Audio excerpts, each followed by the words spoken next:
திராட்சப்பழத்தோட்ட ஊழியங்கள் கர்த்தரருளின ஊழியங்கள் திராட்சப்பழத்தோட்ட ஊழியங்கள் கர்த்தரருளின ஊழியங்கள் அவரில் இழைத்திருந்து கனி கொடுப்போம் கர்த்தர் வாய்க்க செய்வார் அவரில் இழைத்திருந்து கனி கொடுப்போம் கர்த்தர் வாய்க்க செய்வார்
ராஜாக்கள் 2:9 பின்பகுதியையும், உம்மிடத்துள்ள ஆவியின் வரம் எனக்கு இரட்டிப்பாய் கிடைக்கும்படி வேண்டுகிறேன் என்றான்.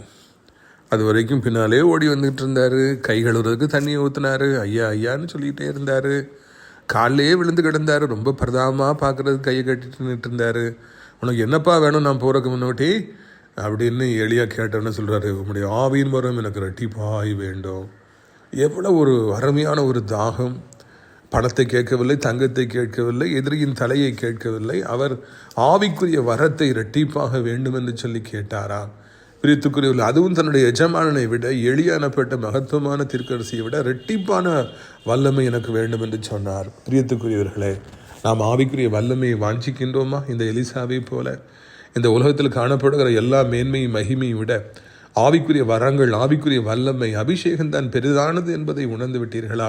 இன்றைக்கு இந்த உலகத்தில் காணப்படுகிற மக்கள் இதை தவிர்த்து வேறு எல்லாவற்றையும் அவர்கள் ஆண்டவரிடத்தில் கேட்கின்றார்கள், தேடி திரிகின்றார்கள், ஏமாற்றம் அடைகின்றார்கள், தங்களை வேதனையினாலே உருவ குத்தி கொள்ளுகிறார்கள்.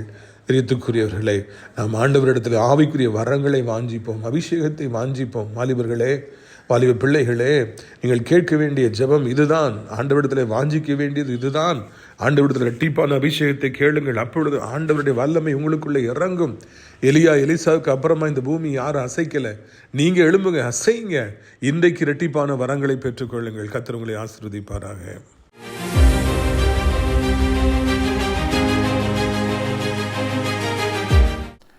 சிறியவனை பொழுதிலிருந்தும் எளியவனை குப்பையிலிருந்தும் எடுத்து உயர்த்தி ராஜாக்களோடும் பிரபுக்களோடும் பந்திருக்க செய்கிற அருமை ஆண்டவர் இயேசு கிறிஸ்துவின் இனிதான நாமத்தினாலே உங்கள் அனைவருக்கும் என்னுடைய கிறிஸ்மஸ் வாழ்த்துக்களை நான் தெரிவித்துக் கொள்கிறேன்.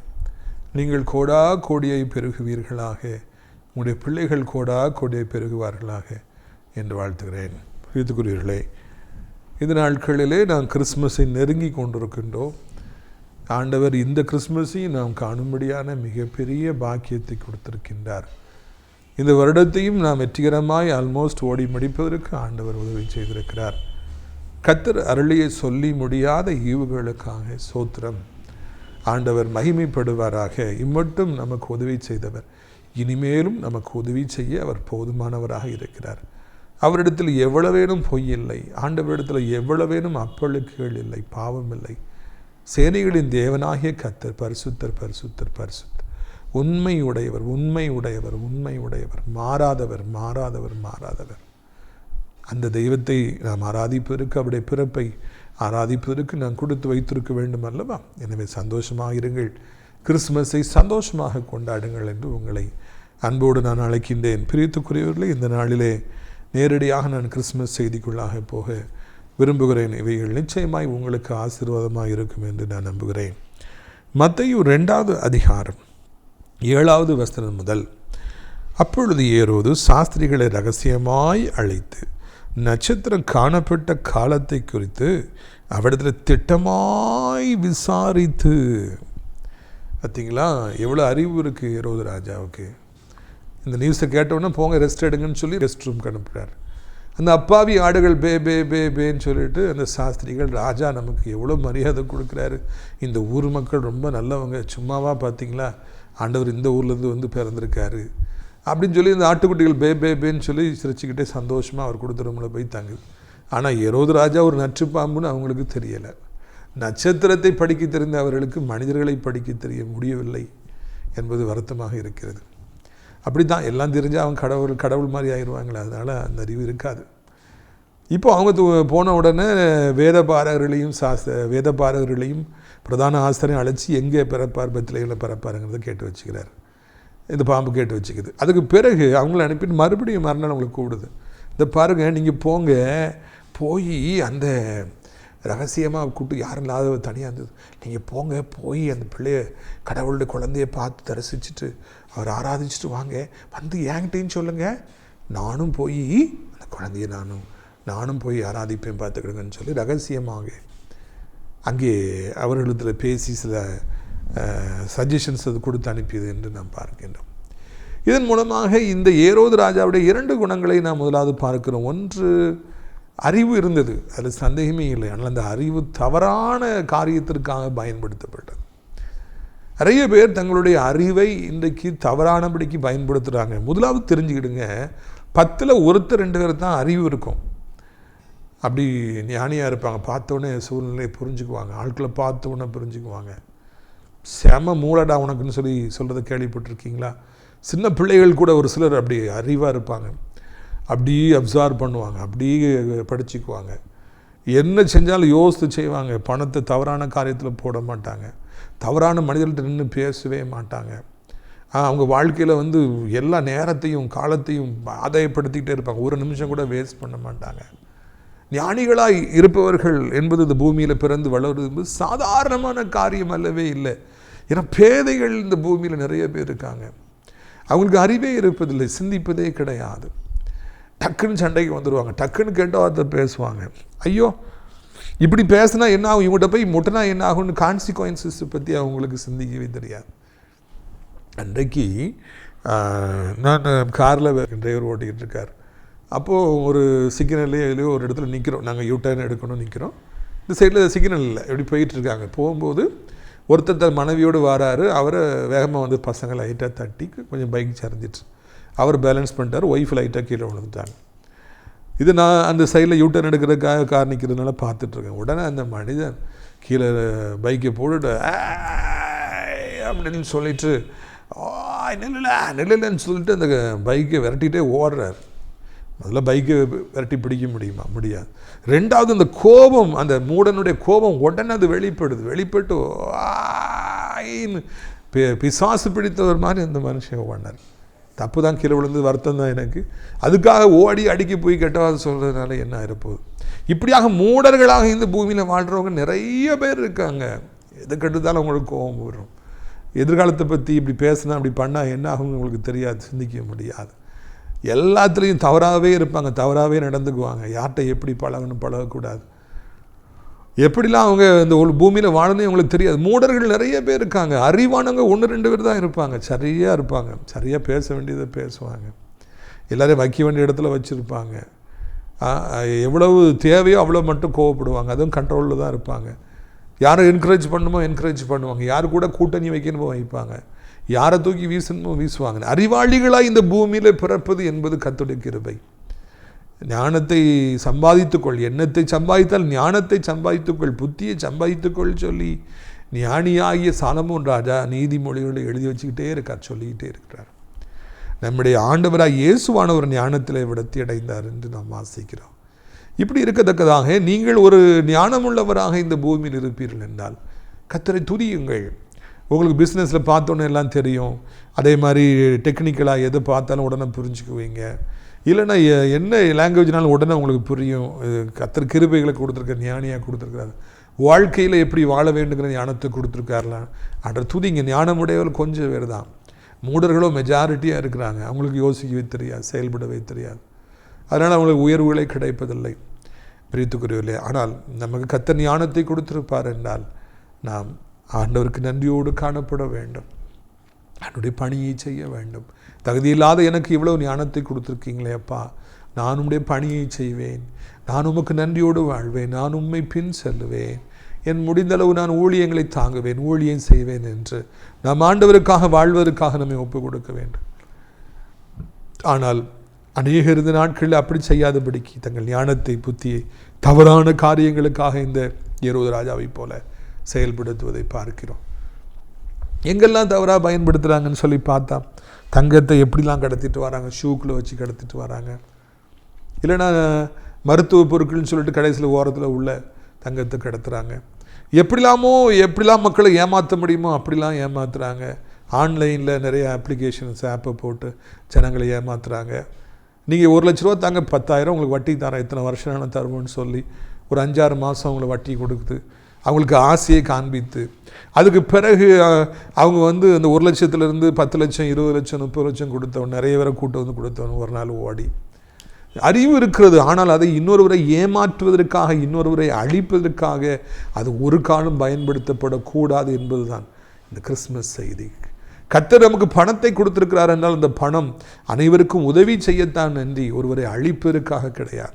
இந்த ஏரோது ராஜாவை போல நமக்கு ஒருவேளை ஆண்டவர் அதிகாரத்தை கொடுத்திருப்பார் என்றால், பதவியை கொடுத்திருப்பார் என்றால் அது நல்லபடியாக பயன்படுத்தப்பட வேண்டுமே என்று, அநேகருக்கு உதவி செய்வதற்காக அது பயன்படுத்தப்பட வேண்டும் என்று, இன்னொருவரை அழிப்பதற்காக அது தவறானபடியில் பயன்படுத்தப்படக்கூடாது. அரசியல்வாதிகளுக்கு கர்த்தர் அதிகாரத்தை கொடுக்கிற பொழுது அவர்கள் ஏற்றுகிற சட்டங்கள் அவைகள் நலமானவைகளாக இருக்க வேண்டும். ஒரு குறிப்பிட்ட ஒரு சில அழிப்பதற்காக அந்த சட்டங்கள் ஏற்றப்படக்கூடாது. அப்படி ஏற்றப்படும் என்றால் அது ஏரோது ராஜாவுடைய ஆவியாக இருக்கிறது என்பதை நாம் இனங்கண்டு கொள்ள வேண்டும். இந்த நாளிலே போகட்டும், அநேக காரியங்கள் உண்டு. இந்த கிறிஸ்துமஸ் செய்தி என்னவென்றால், தேவன் நமக்கு தந்திருக்கிற ஆசீர்வாதங்கள், தேவன் நமக்கு தந்திருக்கிற பணம், தேவன் நமக்கு தந்திருக்கிற புத்தி, அது சரியான காரியங்களுக்கு மாத்திரமே அது பயன்படுத்தப்பட வேண்டும் என்பதுதான் இந்த நாளிலே கர்த்தர் நமக்கு சொல்லுகிறார். எவ்வளோ பேர் இந்த கஞ்சா அந்த ஊசிலாம் போடுறவங்க, நானே இப்போ ஊசி போட்டுறேன்னு சொல்லி பெருமையை சொன்னதெல்லாம் என் வாலிப காலங்களில் நான் கண்டிருக்கிறேன். அதிர்ச்சி அடைஞ்சிருக்கிறேன். தானாக அந்த கஞ்சா ஊசியை போடுறது அது என்ன பெரிய பெருமையா, பெரிய சாதனையா?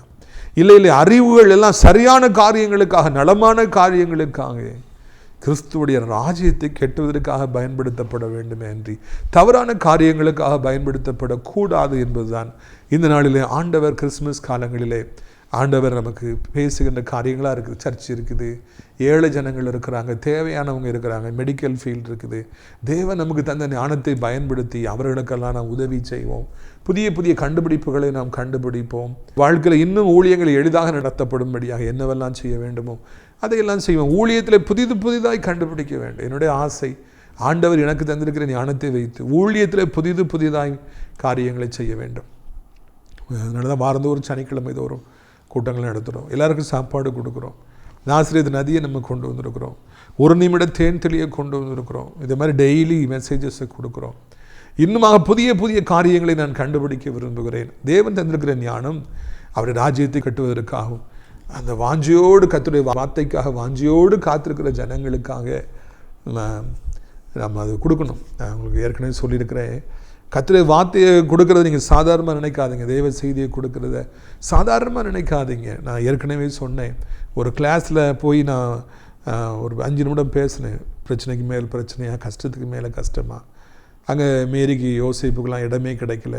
அவளை விரட்டி விட்டாங்க. சத்திரத்தில் போயிருந்த கஷ்டத்து மேலே கஷ்டம் உனக்கு வந்தால், தம்பி தங்கச்சி உனக்கு நல்லது, கடவுளே கஷ்டத்தை கொடுக்காருன்னு நினச்சிக்க. அப்போ தான் எதிர்காலம் நல்லாயிருக்கும். அப்போ தான் அந்த கிளாஸ் முடிஞ்சோன்னு அந்த பையன் ஓடி வந்த 5 பேர் ஓடி வந்தாங்க. சார், இவன் காலையிலேருந்து சூசைட் பண்ண போகிறேன்னு ஃபோன் பண்ணிக்கிட்டே இருந்தான்னு சொல்லிட்டு. பார்த்தீங்களா, அந்த பையன் சொல்கிறான், சார் கரெக்டாக சொன்னீங்க சார், எனக்கே சொன்ன மாதிரி சொன்னீங்க, நான் சார் சூசைட் பண்ண மாட்டேன் சார், நான் வாழ்வேன் சார்ன்னு சொல்லி அவன் சொன்னான். நம்ம பேசுகிற சில வார்த்தைகள் தற்கொலை நோக்கி போய்கொண்டிருந்த ஒரு பையனை அந்த ஆபத்திலிருந்து காப்பாற்றியது. வேதனைக்குரிய விஷயம் என்னவென்றால், அவன் ஒரு பாஸ்டருடைய பையன். அவர்களுக்கே அந்த நிலைமை என்றால் இன்றைக்கி வலதுகைக்கும் இடதுகைக்கும் வித்தியாசம் தெரியாத எத்தனையோ பேருக்கு என் பேச்சாற்றல் பயன்படுத்தப்பட வேண்டும், ஞானமுள்ள வார்த்தைகளை போதிக்க வேண்டும் என்று ஆசைப்படுகிறேன். எல்லாரும் மெசேஜ் கொடுக்குறாங்க, நானும் கொடுக்குறேன் என்று அல்ல. கேட்டவுடன் அது உள்ளத்தில் பதியணும். இது எனக்குரிய செய்தி அவங்க உணரணும். என் வாழ்க்கை இது மாற்றி அமைக்கணும் அவங்க சொல்லணும். அந்த அளவுக்கு அறிவான புத்தியான செய்திகளை கொடுக்க வேண்டும், செய்திகளையும் கொடுக்க வேண்டும் என்று நான் தினந்தோறும் இறைவனிடத்தில் மன்றாடி கொண்டிருக்கிறேன். எனவே இந்த நாளிலே நாம் ஞானத்தை தவறாக பயன்படுத்த வேண்டாம். 2வது, என்ன ரகசியம் அங்கே வேண்டி கிடக்கிறது? ரகசியமாக அழைத்து நீங்கள் போய் கடவுளை தொழுதுட்டுருங்க, என்கிட்ட வந்து சொல்லுங்கள், ரகசியமாக அவன் அந்த காரியங்களை செய்கிறான். எதுக்கு இந்த ரகசியம்? ஏன் இப்படி ரகசியமாக குசுன்னு சொல்லி பேசணும்? 5-6 பேர் உட்காந்துருப்பாங்க, 10-15 பேர் உட்காந்துருப்பாங்க, 2 பேர் காதுக்குள்ளே குசுன்னு சொல்லி பேசுவாங்க. தப்பான காரியம் இல்லையா? 20 பேர் உட்காந்து பேசிகிட்டு இருக்கும்போது 2 பேர் மட்டும் குசு என்னன்னு கேட்டால் அதெல்லாம் ஒன்றும் இல்லை அப்படிம்பாங்க. அது ஒரு தவறான காரியம், அருவருப்பான காரியம். ரகசியங்களை காக்கணும். நம்முடைய வாழ்க்கையில் ரகசியங்களை நம்ம காக்கணும். ஆனால் ரகசியங்களை பேசக்கூடாது. இப்படி குசு சொல்லி பேசக்கூடாது. நம்ம 2 நீங்கள் யார்ட்டையாவது ஏதாவது முக்கியமான பேசுனா அவங்க தனியாக இருக்கும்போது பேசுங்க, ஃபோனில் பேசுங்க, இல்லைன்னா வேற எப்போது பேசுங்க. 20 பேர் 30 பேருக்கு இடத்துல என்ன ரகசியத்தை பேச வேண்டி இருக்கிறது? பிரியத்துக்குரியவர்கள், அது தவறான காரியம். அப்படி பேசுறவங்க நிறைய பேர் இருக்காங்க. எதுக்காக இப்படி பேச வேண்டும்? பிரியத்துக்குரியவர்களை, கவனம் தேவை. இந்த மாதிரி தான் ஏரோது ராஜா இருந்தார். அதுக்குள்ளே போய் மெதுவாக பேசினார். நீங்கள் போய் ஆண்டவருக்கு தொழுதுட்டு வந்து என்கிட்ட சொல்லுங்க, அப்புறம் நானும் போய் தொழுது கொள்வேன்னு சொல்லி ரகசியம் பேசினார். ஏன் அதெல்லாம் தேவையில்லை. தைரியமாக நாம் பேசுவோம். பிரியத்துக்குரியவர்களே, நாம் தைரியமாக இருப்போம். நாம் இப்படி ரகசியம் பேசி பிழைக்க வேண்டுங்கிற அவசியம் எல்லாம் நமக்கு இல்லை. நம்ம யாரையும் கெடுக்கிறதுக்காக ரகசியம் பேச வேண்டாம். இந்த ஆள் நல்லதுக்கு தான் பேசினா நச்சு பாம்பு, இது பேய், இரவுராஜங்கிற பேய் இல்லை. அப்படி பேசி ஆண்டவர் கண்டுபிடிச்சி கொலை பண்ணணுங்கிறதுனால தான் அவன் ரகசியம் மாதிரி கொசு கொசு கொசுன்னு சொல்லி பேசிக்கிட்டு இருந்தான். பெரும்பாலும் இப்படி கொசு கொசுன்னு பேசுகிறவங்களாம் யாரையும் அழிக்கணும்னு தான் பேசுவாங்க. பைபிளில் உள்ளதை நம்ம ஒத்து பார்த்தோன்னா அப்படி தான் அவங்க சிந்திப்பாங்க. அப்படி இப்படின்னு பேசிகிட்டு இருப்பாங்க. இல்லை, தேவையில்லை என்பதை நீங்கள் புரிந்து கொள்ளுங்கள். பிரியத்துக்குரியவர்களே, அதே போலவே அடுத்தவளை பாருங்கள். மூன்றாவதாக இந்த ஏரோது ராஜாட்ட நம்ம காணுகிறோம், நாடகம் ஆடுவதை பார்க்கிறோம். He is a great actor. ஏரோது ராஜா ஒரு மிகப்பெரிய நாடக நடிகனாக இருந்தான். அந்த பாம்பு சொல்லுது, நீங்கள் போங்க, போய் ஆண்டவரை தொழுது கொள்ளுங்க, கண்டுபிடிங்க, உடனே ஏன்ட்ட வந்து சொல்லுங்க, நானும் வருவேன்ல, நானும் ஆண்டவரை தொழுது கொள்ளுவோம்ல. எதுக்காக போக சொல்லுது பாம்பு? போய் கண்டுபிடிச்சு வாங்க, ஒரே போட்டுறேன் அப்படின்னு சொல்லி மனசில் வச்சுக்கிட்டு வெளியே எப்படி அதுக்கு நேர் எதிர்மாறாக பேசுகிறது. ஐயோ, ஒரு சிலரை வாழ்க்கையில் நான் சந்திச்சிருக்கிறேன். மிகப்பெரிய மனிதர்கள், கடவுள் அவர்களை குப்பையிலிருந்தும் புடியிலிருந்து எடுத்து அவங்கள எவ்வளோ பெரிய உயரத்தில் வச்சுருக்காரு. அவங்கள்ட்ட பேசும்போது அவங்க அப்படி மெதுவாக நம்மளை பார்த்து பேசுவாங்க, கவனமாக பேசுவாங்க. அவங்க என்ன நினைக்கிறாங்களோ அதுக்கு நேர் எதிர்மாறாக பேசுவாங்க. ஒருத்தனை பிடிக்கலை அப்படின்னா பிடிச்ச மாதிரி பேசுவாங்க. ஒருத்தருக்கு ரொம்ப பிடிக்கும்னா பிடிக்காத மாதிரி பேசுவாங்க. ஆனால் நம்ம என்ன சொல்கிறோம், நம்மளை பிடிக்கணும், வார்த்தையில் பிடிக்கணுங்கிறதுக்காக அப்படிதான் ஒரு மாதிரிலாம் நாடகம் ஆடுவாங்க. பிரியத்துக்குரியவர்களே, உள்ளதை உள்ளதென்றும் இல்லதை இல்லதென்றும் சொல்லுங்கள் என்று வார்த்தை சொல்லவில்லையா? இப்படி இருக்கத்தக்கதாக எதுக்கு நாம் நாடகம் ஆட வேண்டும்? நிறைய பேர் உள்ளத்தில் ஒன்றை வைத்துக்கொண்டு வெளியே ஒன்றை காண்பிப்பதையும், முகத்தில் சிரிப்பை காண்பிப்பதையும், உள்ளத்தில் பகையை மறைத்து வைத்திருப்பதை நாம் காண்கிறோம். எதற்கு தேவனுடைய பிள்ளைகளுக்கு இப்படிப்பட்ட ஒரு இரட்டை முகம் தேவை? இப்படிப்பட்ட ஒரு மாறுபாடு நமக்கு தேவையில்லை என்பதுதான் கிறிஸ்துமஸ் செய்தியாக இருக்கிறது. உள்ளத்தில் ஒன்று வெளியே ஒன்று இருப்பது வெள்ளி பூச்சி பூசிய ஓட்டை போல இருக்கிறது என்று ஞானி எழுதவில்லையா? பிரியத்துக்குரியவர்களே, நாம் உண்மையுடையவர்களாக இருக்க வேண்டும், நாடகம் ஆடுகிறவர்களாக இருக்க வேண்டும். பிரைஸ் லார்ட், பிரைஸ் லார்ட், சோத்திரம் சொல்லிட்டு வெளியே சொல்லிவிட்டு உள்ளத்தில் கோபத்தையும் துவேஷத்தையும் வைத்துக் கொண்டிருப்போம் என்றால் அது தவறானது அல்லவா? பிரியத்துக்குரியவர்களை, நாடகம் ஆடுகிற ஒரு உலகம். இன்றைக்கு இந்த உலகம் ஒரு நாடக மேடையாக இருக்கின்றது. Shakespeare said, the world is a stage and all are actors. இந்த உலகம் ஒரு நாடக மேடை, எல்லா நடிகர்களும் சொன்னார். அவர் வேறு விதத்தில் சொன்னார். சின்ன பிள்ளைங்கிற வேடம், அப்புறம் டாட்லர்ஸுங்கிற வேடம், அதுக்கு பிறகு வாலிப வயசுங்கிற வேடம், அதுக்கு பிறகு நடுத்தர வயசு மிடில் ஏஜ், அதுக்கு பிறகு கிழவருங்கிற வேடம், நம்ம வேடத்தை மாற்றிக்கிட்டே இருக்கணும், வேறு மாதிரி பேசினார். ஆனால் இன்றைக்கு உண்மையிலே ஷேக்ஸ்பியர் சொன்ன மாதிரி இந்த உலகம் ஒரு நாடக மேடையாக இருக்கிறது. ஒவ்வொருவரும் எப்படி நடிக்கின்றார்கள். ஐயோ, மனதில் ஒன்றை வைத்துக்கொண்டு நேர் எதிர்மாறாக இன்றைக்கு எத்தனை பேர் நாடகம் ஆடுறாங்க. உண்மையானவர்களை பார்ப்பது என்பது இந்த நாட்களிலே அரிதான காரியமாக மாறிக்கொண்டே இருக்கிறது. ஆனாலும் தேவன் மேலே இருந்து பார்க்கின்றார். அவருக்கு நம்முடைய நாடகத்தை புரிந்து கொள்வதற்கு எவ்வளவு நேரம் ஆகும்? நம்ம நாடகம் ஆடிட்டு இருந்தோம்னா நம்மளை பார்த்து ரசிப்பாரா? என் மகன் என்னை மாதிரியே பிறந்து எப்படி நாடகம் ஆடிட்டு இருக்கானே என் பிள்ளை அப்படின்னு சொல்லி சிரிப்பாரா, ரசிப்பாரா? இல்லை, வேதனைப்படுவார். என்ன இவன் இப்படி நான் தெரிந்து கொண்டு இவ்வளவு ஆசீர்வதிச்சிருக்கேன், இப்படி நாடகம் ஆடிக்கொண்டிருக்கிறானே என்று ஆண்டவர் வேதனைப்படுவார். நாடகம் ஆடவர்களை பார்த்து ஆண்டவர் வேதனைப்படுவார். ஏன் இப்படி பொய்யனாய் மகன் மாறி நாடகம் ஆடிக்கொண்டே இருக்கிறார், ஏன் என் மகள் இப்படி நாடகம் ஆடிக்கொண்டிருக்கிறாள் என்று சொல்லி அவர்களை குறித்து ஆண்டவர் வேதனைப்படுவார், துக்கப்படுவார். பிரியத்துக்குரியவர்களே, நாடகம் தேவையில்லை. பிடித்தால் சந்தோஷமாய் பேசும், பிடிக்கவில்லை என்றால் ஒதுங்கி கொள்வோம், விலகி சொல்வோம். அதுக்காக நாடகம் ஆட வேண்டுகிற அவசியம் இல்லை. அப்படி ஒரு பிழைப்பு நமக்கு தேவையில்லை.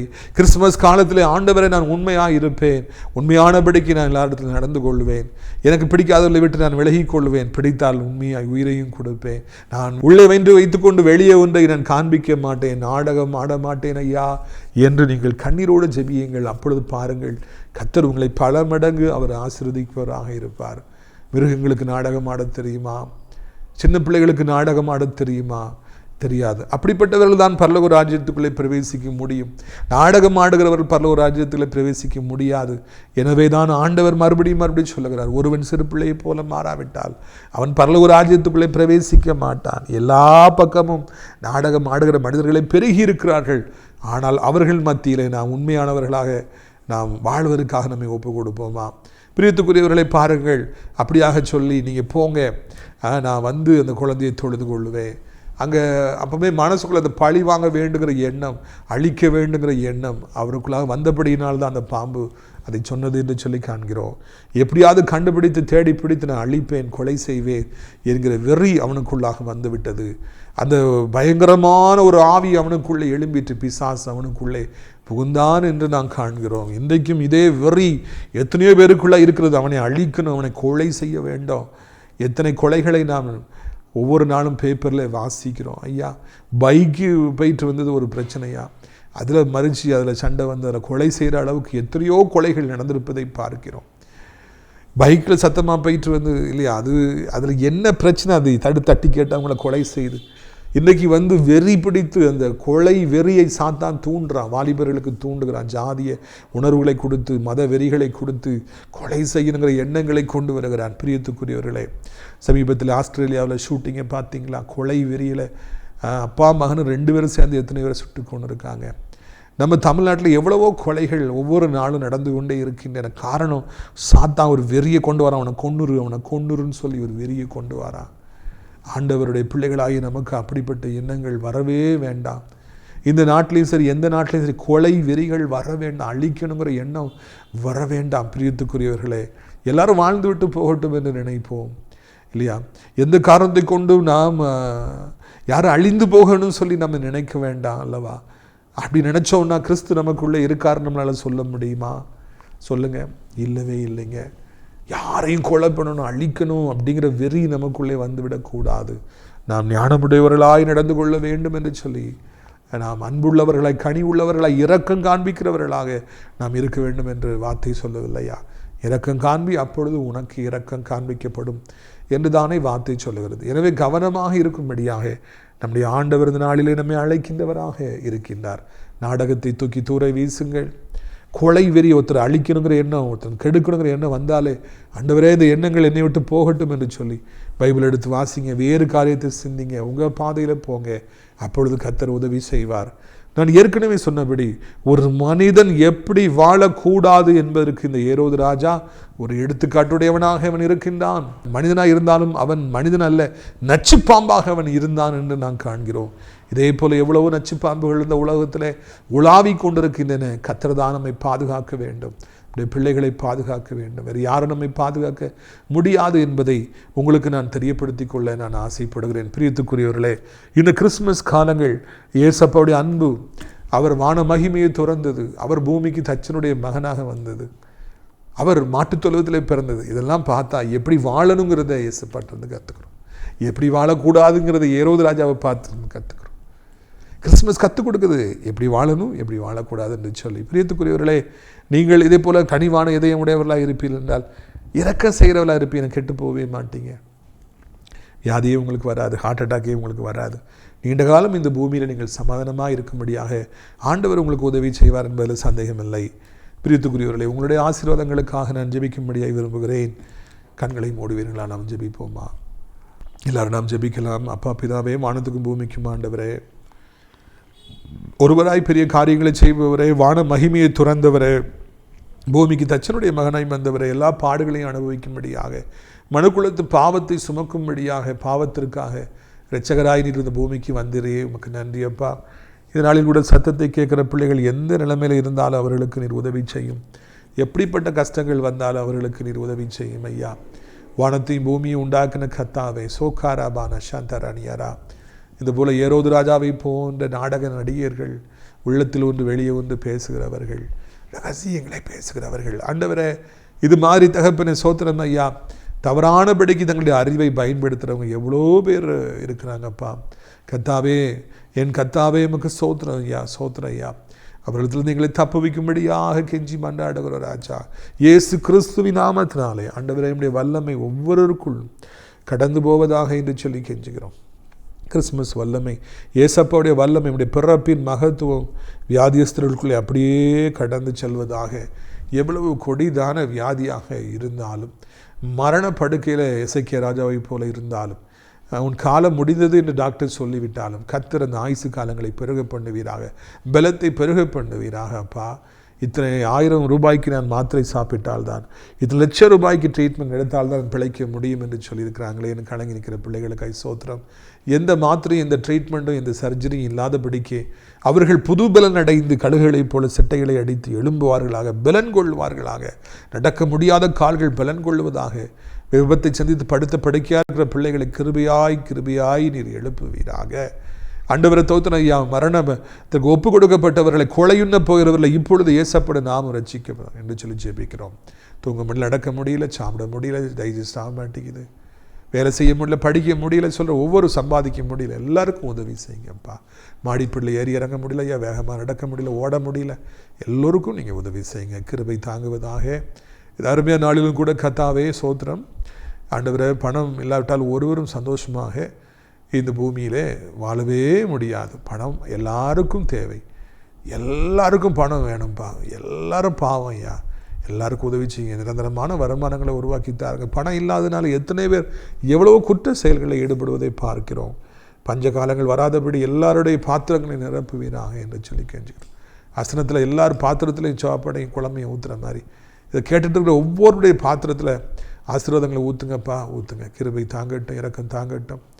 வாலிப பிள்ளைகள் பாவத்தின் அடிமைத்தனத்தில், போதையின் அடிமைத்தனத்தில், மொபைலின் அடிமைத்தனத்தில், பைக்கின் அடிமைத்தனத்தில், பெருமையின் அடிமைத்தனத்தில் கெட்டு போயிட்டுருக்காங்க.